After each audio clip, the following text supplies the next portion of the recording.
talking about the Stars having one of the best seasons in franchise history by every metric. This was another great example because not only did the Stars get the win to secure the number 1 seed in the West throughout the playoffs, this was their 26th comeback win of the season. You know, and we talked about that in the past. They'd already set that franchise record, I think, a couple comeback wins ago. But their 26th comeback win, best in franchise history. They had 113 points, second best in franchise history, behind only, can you guess? The 1999 team. That is correct. The 1998-99 Dallas Stars had 114 points, and of course, they went on to win the Stanley Cup. Now, the interesting part about this, where it's still a little muddied, is they're going to play either the Kings or the Golden Knights.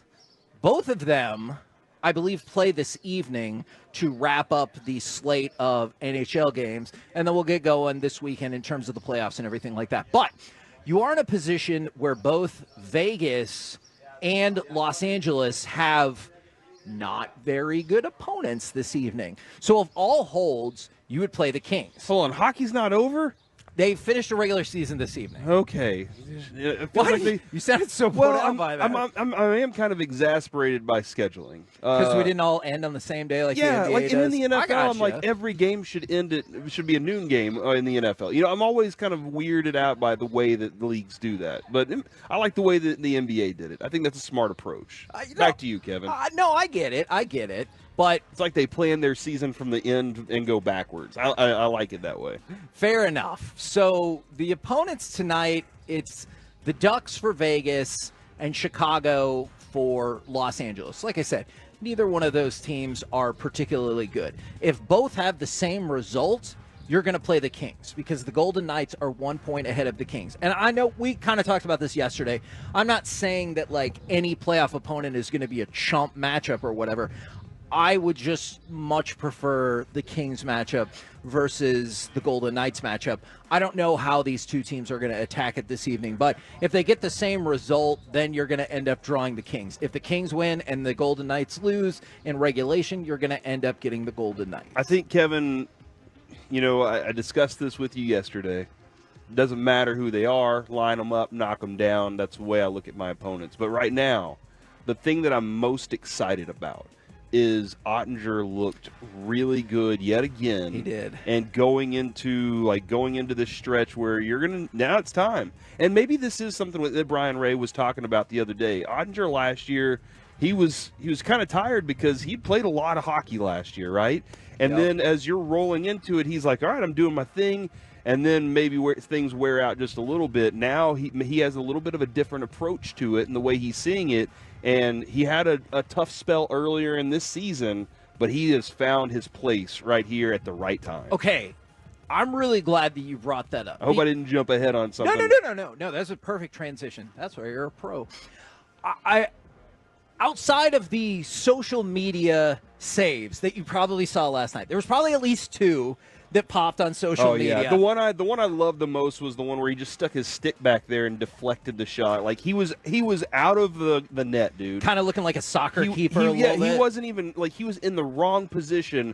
The puck comes through and he just sticks his stick out there and is like, got him. And it's just awesome, man. From the 817 LFG, you know what that means. Oettinger is a badass. But I wanted to dive into some of the things that we've talked about with Oettinger's career. I realize on the surface, you look at it, he's clicking and the team is rocking and rolling right now. And he was an all-star, right? You just look at that from the outside and you're like, what a great season, right? Yes. Is that like a fair assumption? Absolutely. But if you dive further into it, I think you can make a really strong argument. This has been the toughest season of Oettinger's career.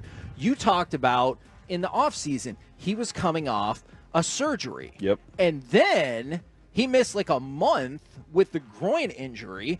And so you have two injuries for somebody who hasn't had injuries. I'm not saying like he never missed a game, but like realistically hasn't missed lengthy periods of time. And so off season, coming off of surgery. In season, he misses a month. And then to top it all off, and you can argue it's because of either drag from the surgery in the offseason or the groin problems. he had given up some uncharacteristic goals. This was not Oettinger's best season by the time he had made the All-Star team. Okay, yeah. He's a fantastic player. But at that point, this had not been an All-Star season for him. You ask this all the time, and I've got some hard numbers. This doesn't include last night's game, so it had dropped even more. The addition of Tanev, Dallas went from, and this also includes games that Wedgwood played, Dallas went from giving up 3.02 goals per game to 2.18. Oh, wow. That is I really significant number. Yeah, you're talking about a drop of almost a goal a game. If you're just looking for, hey, give me tangible data. Forget like what I see out on the ice. Give me tangible data for how big of a deal this is. There's your tangible data. You probably are the hottest. Y'all are Winnipeg. The Stars are Winnipeg. The two hottest teams going into the playoffs. You have the best record in the West. You have the second best record in all of the NHL. Second best record in Stars history. Most comeback wins in Stars history. Like, the momentum train is going for the Stars right now going into the playoffs. And, again, this is, with Oettinger and his approach and your defense. Like, you got to credit your defense as well. Defense has been fantastic. Thank you, Jim Nill, for continuing to grow that and also saying, you know what, we're not quite there. This is a championship team. We need to add another piece.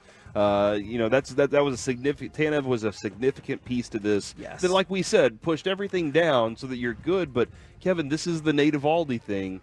Jake Oettinger's Nate Eovaldi. Everybody knows that they have him in net. Yeah. And everybody on the team is going to be cocky about it. And when Ludwig said that the other day, he was like, look, man, they could be down 2 goals, but they all feel confident that he's not going to let another one happen. And so when they get in that room, they know what they have to do. This team is primed, man. I want to. This is the most confident I've felt about this team in years, even though they've been very good for a while. I feel way more confident right now than the last Stanley Cup run because you had that bootleg 4-game play-in where the Stars looked like the worst team in the playoffs, and then they were like, well, we'll still make it to the Stanley Cup. And last year, Kevin, I had confidence in them. I really did, but there was something that I was like, maybe Wyatt Johnston's a little too young, Robo's a little too young. I'm still waiting for them to get that experience. And you still got Pavelski, and Yeah. now Harley's coming on. Yeah, but I like this from the 817. Do the Rangers start a chain of DFW championships, obviously for everyone except the Cowboys? Yes. That's a fair point. By the way, 1,000%. Stephen Jones will be on with us again tomorrow at noon, so that should be interesting. But you go into the playoffs. It's impossible not to be exceedingly high on the Stars. A lot of folks have really high expectations for the Mavericks going into the playoffs. They definitely look like a Western Conference final type team. How it goes from there, I'm not sure. But the excitement is there for both these teams going into the playoffs. You said thank you to Jim Nill. I want to go back to one particular aspect of the Tanev trade that I think is absolutely phenomenal. The Stars did not have the salary cap space to fit him. And so what they did was you add another team to the trade, send off a draft pick so they can facilitate taking the remainder of that salary cap. They created more pie? Yes, they did. How do you create more pie? By giving up draft picks. You can't do that. Hey, and yet here we are. And so I thought that was just such a savvy move because everyone was like, hey, they're pretty cap-strapped. How are they going to be able to pull this off? And they're like, hey, we think we're ready to go now. And I remember Jim Nill, before the trade deadline's like, they'll let us know how ready they are. And the Stars responded, and he said, okay, let's give up a future draft pick so we can facilitate this. That great experience on Jim Nill's part to know that. I mean, he built a champion up in Detroit, along with the guys that are doing work with him. Like those guys are with him again, building another champion here. And that experience, that line right there, they'll tell us. They'll let us know. Yep.